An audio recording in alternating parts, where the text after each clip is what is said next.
Chaque jour, Charles et Carole vous présentent la leçon de l'école du sabbat.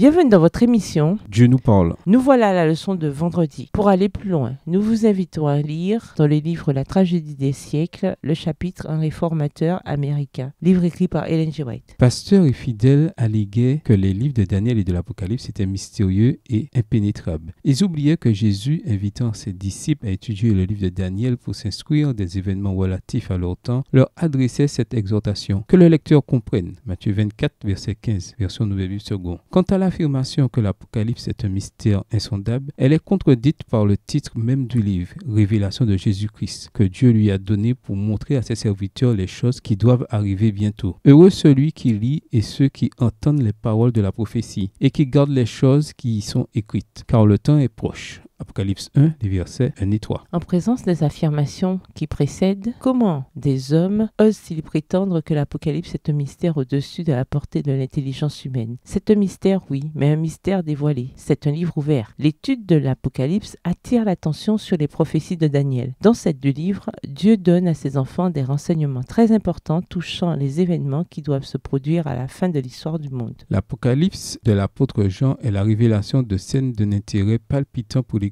Dans ce livre, l'apôtre décrit les dangers, les luttes et la délivrance finale du peuple de Dieu. Il y enregistre les messages ultimes qui doivent mûrir la moisson de la terre. Il y contemple tour à tour les fidèles gerbes destinées au grenier céleste et les ennemis de Jésus-Christ, javel réservé au feu de la destruction. Des révélations d'une grande importance concernant tout spécialement l'Église de la fin lui ont été confiées, afin que ceux qui se détourneraient de l'erreur pour accepter la vérité fussent mis en garde contre les périls et les conflits qui les attendent. Nul n'en est réduit à ignorer ce qui doit arriver sur la terre. Extrait du livre La tragédie des siècles, chapitre 18, les pages 300 et 301, livre écrit par Ellen G. White. À méditer. En quoi l'étude des prophéties peut-elle augmenter En quoi l'étude de prophéties peut-elle augmenter considérablement notre foi? Quelles prophéties, dont certaines ont été écrites il y a des millénaires à propos d'événements qui se dérouleraient des centaines, voire des milliers d'années après, ont contribué à fortifier votre confiance en la Bible et surtout dans le Dieu qui l'a inspiré? Par exemple, en quoi Daniel 2 nous donne-t-il des raisons fortes et logiques de croire non seulement que Dieu existe, mais qu'il connaît l'avenir? Quels sont les meilleurs moyens de se protéger des nombreuses tentatives folles et approximatives d'interpréter les prophéties, parfois même de la part des membres de notre propre Église? Pourquoi doit-on prendre garde à examiner tout, retenir ce qui est bien? 1 Thessaloniciens 5, verset 21. Au revoir. Et à demain si Dieu veut.